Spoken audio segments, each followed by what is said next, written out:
절친이었던 20대 소녀는 남들과는 다른 가장 자극적이고 충격적인 공포 영화를 만들어 유명해지기를 갈망했습니다.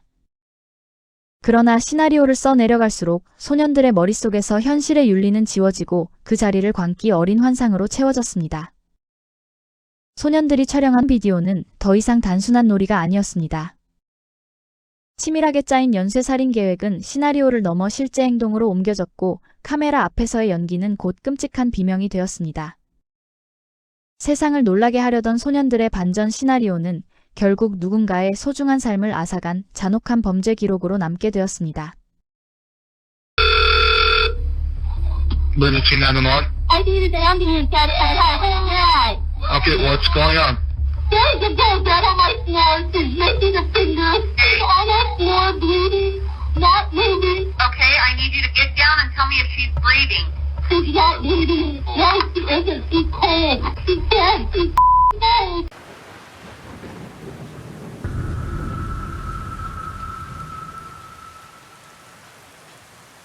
2006년 9월 24일 일요일 아이다호주 베너 카운티의 평온함은 911 신고 전화 한 통으로 깨졌습니다. 신고자는 16세 소녀 캐시의 이모였습니다. 사건 발생 이틀 전인 9월 22일 새학기가 시작된 지 얼마 되지 않았을 무렵 캐시는 여행을 떠나는 이모 부부의 부탁으로 그들의 집을 봐주기로 했습니다.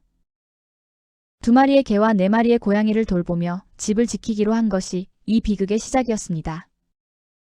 포카텔로 고등학교 11학년이었던 캐시 조 스토다드는 성적도 우수하고 교우 관계도 원만했습니다. 현장에 도착한 아이다호주 경찰이 마주한 진실은 참혹했습니다. 캐시는 약 30차례나 칼에 찔려 있었으며 그중 12군데의 상흔은 치명상이었습니다. 심지어 손가락 하나가 절단된 상태였습니다. 현장에는 강제 침입의 흔적도 사라진 귀중품도 없었습니다. 단순 강도 살인으로 보기엔 범행 방식이 지나치게 잔인하고 치밀했습니다. 경찰은 즉시 혈액 샘플과 지문을 채취하며 수사에 착수했습니다. 캐시의 어머니 안나의 진술에 따르면 사건 이틀 전 밤과 후 캐시와 그녀의 남자친구 맷 베컴을 이모네 집에 직접 데려다 주었다고 합니다. 그날 밤 9시 30분경 안나가 확인 전화를 했을 때만 해도 캐시는 평소와 다름없이 밝았습니다. 하지만 내일 다시 통화하자던 약속은 끝내 지켜지지 못했습니다. 강력 사건에서 경찰은 대개 가장 가까운 연인을 첫 번째 용의자로 의심합니다. 게다가 캐시를 마지막으로 본 사람 역시 남자친구인 맷 베컴이었습니다. 신문 과정에서 맷은 연인의 죽음 앞에서도 지나치게 무덤덤한 태도를 보여 의구심을 자아냈지만 그는 거짓말 탐지기를 무사히 통과했습니다. 그리고 결정적인 단서는 맷의 입에서 나왔습니다. 그날 밤 그 자리에 또 다른 2명의 친구인 토리 애덤칙과 브라이언 드레이퍼가 함께 있었다는 사실입니다. 이들은 모두 같은 학교를 다니며 서로 알고 지내던 사이였습니다. 그날 밤 4사람은 거실에 모여 앉아 영화를 보며 시간을 보내고 있던 중 얼마 지나지 않아 토리와 브라이언은 시내 극장에 가서 영화를 보겠다며 먼저 자리에서 일어났습니다. 두 친구가 떠난 뒤 고요해진 집안에는 기묘한 기운이 감돌기 시작했습니다. 갑자기 집안의 전등이 기괴하게 깜빡거리기 시작한 것입니다. 낯선 집에서 반려동물들과 함께 있던 캐시는 설명할 수 없는 불안감에 휩싸여 겁에 질리고 말았습니다. 떨고 있는 캐시를 차마 혼자 둘 수 없었던 남자친구는 자신의 어머니에게 전화를 걸어 오늘 밤 이 집에서 자고 가도 되는지 간절히 물었습니다.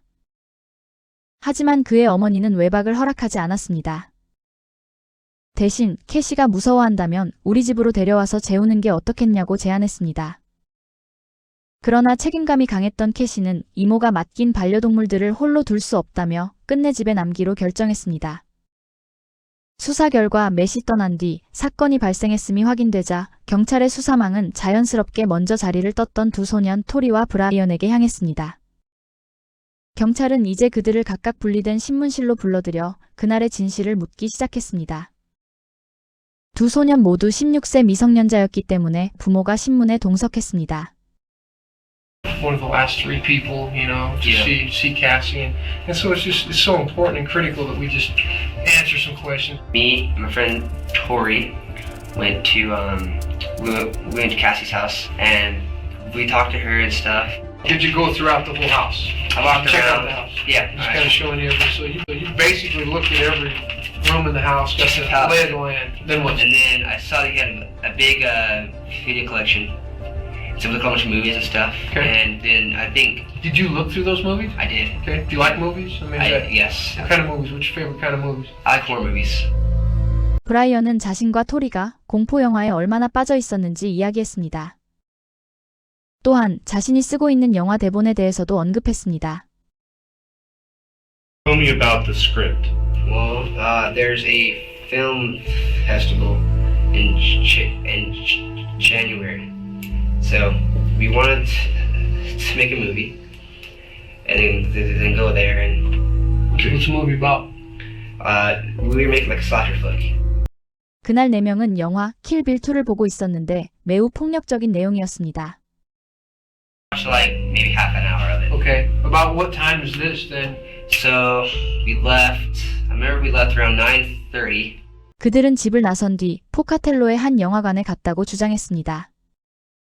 하지만 형사들이 관람한 영화의 제목이나 내용을 묻자 두 사람은 제대로 된 답변을 내놓지 못했습니다.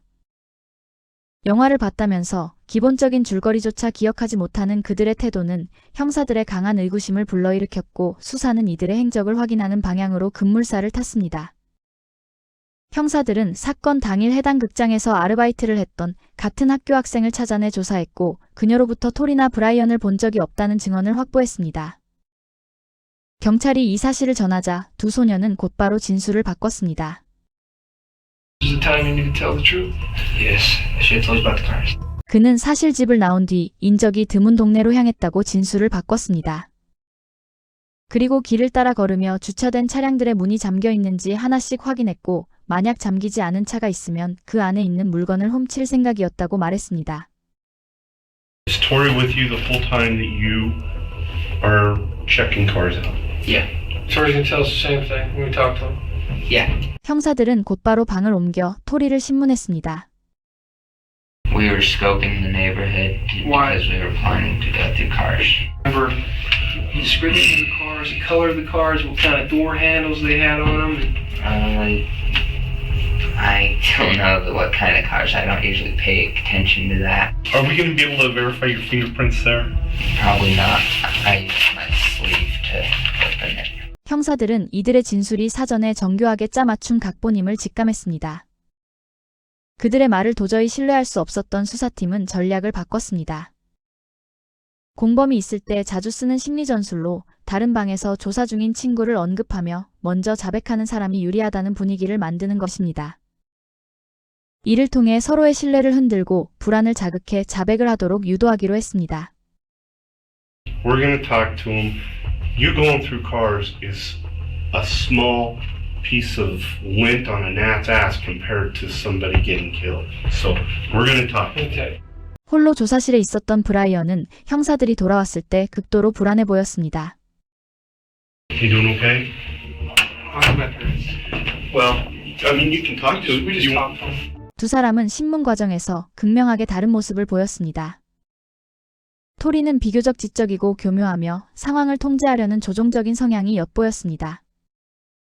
반면 브라이언은 좋은 부모와 안정된 가정에서 자랐지만 사회적으로는 다소 미성숙한 모습이었습니다. 그는 작은 목소리로 속삭이듯 말하며 부모를 찾는 등 어딘가 아이 같은 태도를 보였습니다. You know what I'm thinking? And correct me if I'm wrong, okay? Is that somebody has got you mixed into something, regardless of what level you're mixed in, to something that you do not want to be involved in. You don't want to be involved in this. I don't. Okay? We know exactly when Cassie died. Okay? I know exactly when. Okay? She died when you guys left, right after you guys left and Matt left. So now you're telling me you just happen to be back in the neighborhood burglarizing cars, but you don't go in and kill Cassie. Mom and Dad's gonna come talk to you. Okay? Alright.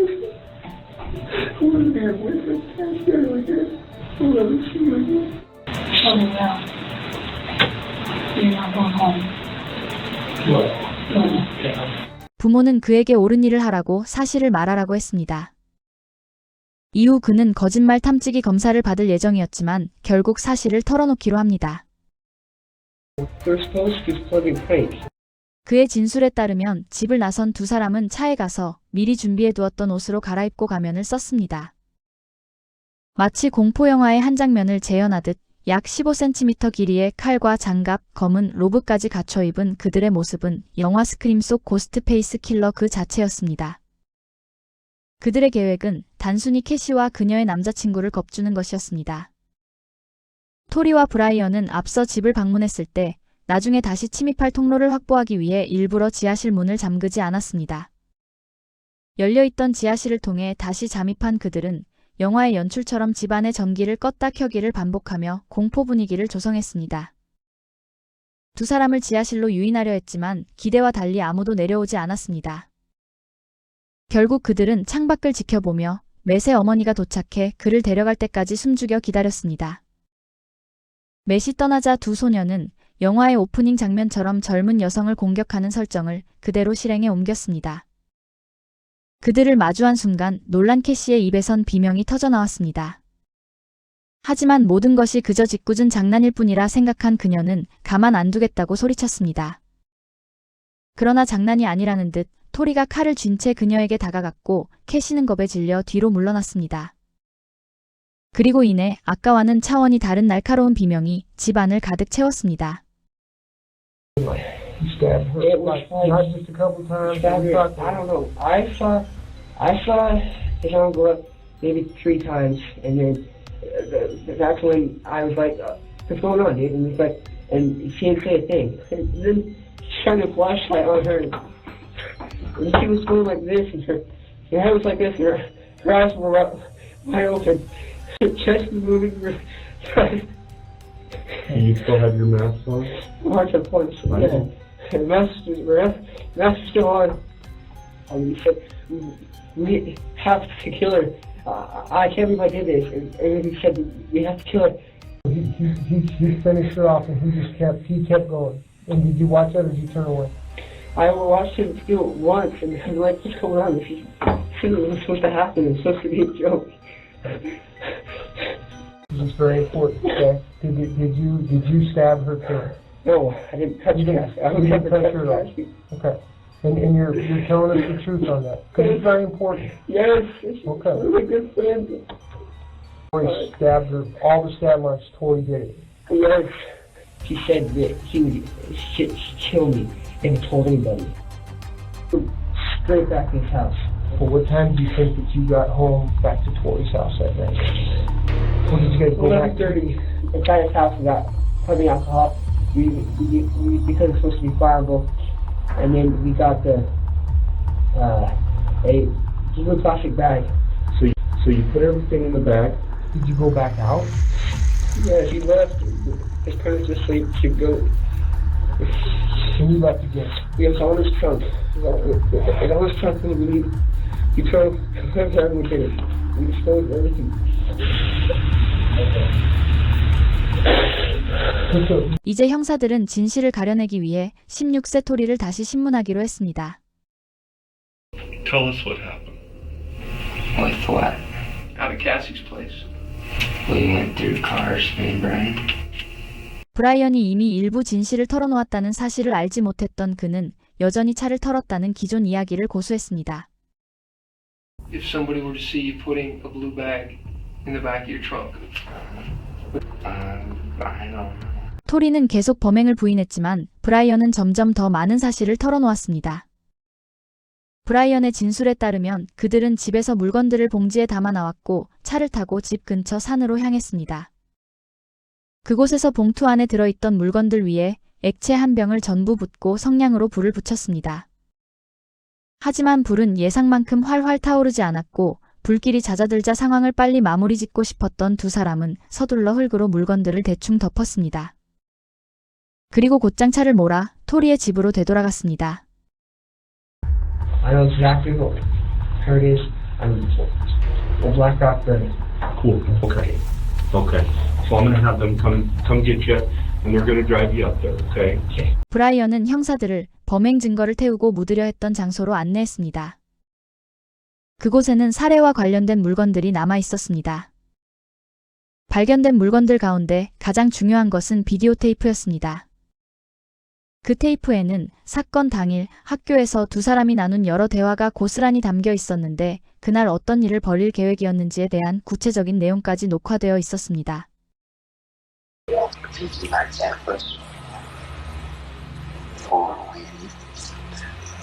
Or actually tonight. We're supposed to happen tonight. So hopefully it will go wrong.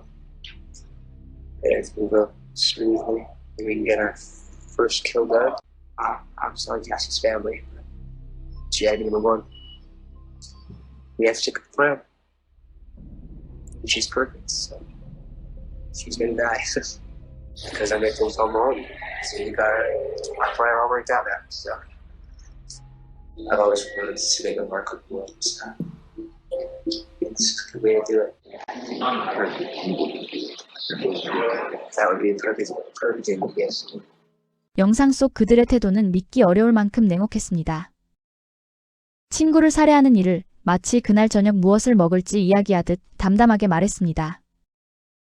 범행 전에 캐시 가족에게 미안하다는 말을 남기면서도 그것은 진심 어린 사과라기보다 거의 농담처럼 들렸습니다. 그들이 노린 대상은 캐시 한 명만이 아니었습니다. 그들에게는 다른 사람들의 이름이 적힌 명단도 있었습니다. 연쇄살인범이 되기를 원했던 그들은 그날 밤 캐시와 남자친구 맷을 함께 죽이기로 계획했습니다. 그리고 브라이언은 그들이 첫 번째 희생자로 정한 캐시의 모습까지 영상에 담았습니다. Hello, Cassie. I'm getting you on tape, okay? Say hi, please. Hi. Okay, see ya. 2006년 9월 22일 밤 그들은 캐시가 있는 집으로 돌아가기 전에도 영상을 찍었습니다. Here in his car. Time is 9:50. September 22nd, 2006. Unfortunately, we have the grueling task of killing our two friends. And they are right in a house just down the street. We just talked to them. We were there for an hour. You know, there's lots of doors. There's lots of places to hide. 그들은 영화 스크림을 재현하기 위해 검은 로브와 흰 가면 그리고 전투용 칼까지 준비했습니다. 어떤 무기를 사용할지까지 의도적으로 선택한 매우 치밀한 계획이었습니다. 범행 직후 그들은 카메라 앞에서 흥분과 도취가 섞인 목소리로 이렇게 말합니다.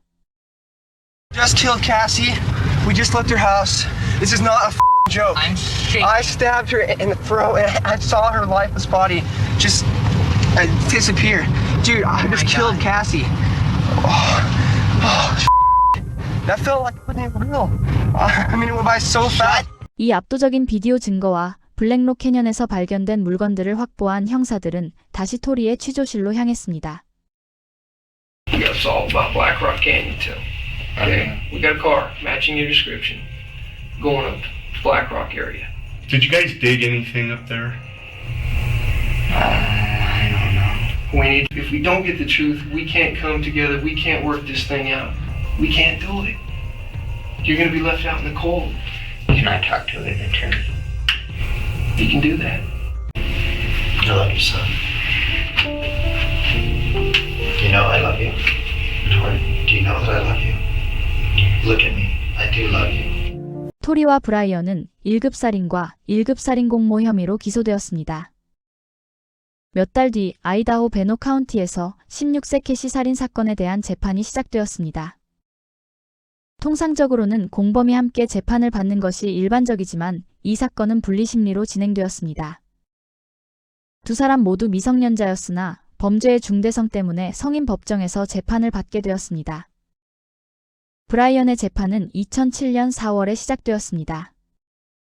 그의 변호 전략은 무죄를 주장하기보다는 브라이언이 수사에 협조했고 어느 정도 토리에게 조종당한 측면이 있었다는 점을 강조하는 것이었습니다.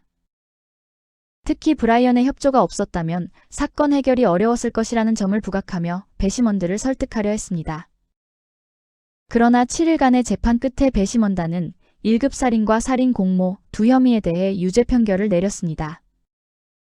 결정적인 역할을 한 것은 비디오 테이프였습니다. 영상 속에 담긴 계획과 범행 후의 자백 장면은 사실상 뒤집을 수 없는 증거였습니다. 이어 5월에는 토리의 재판이 시작되었습니다.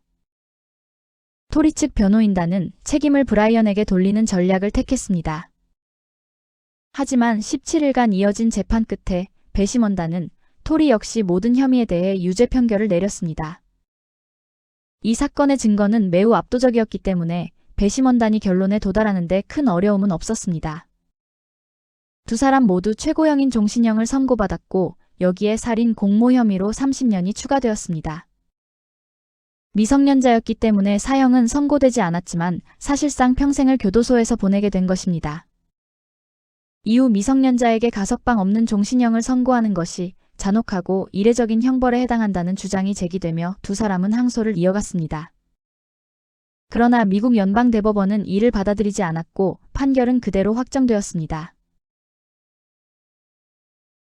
영상 제작에 힘을 보태주실 분들은 구독, 좋아요, 알림 설정 부탁드립니다.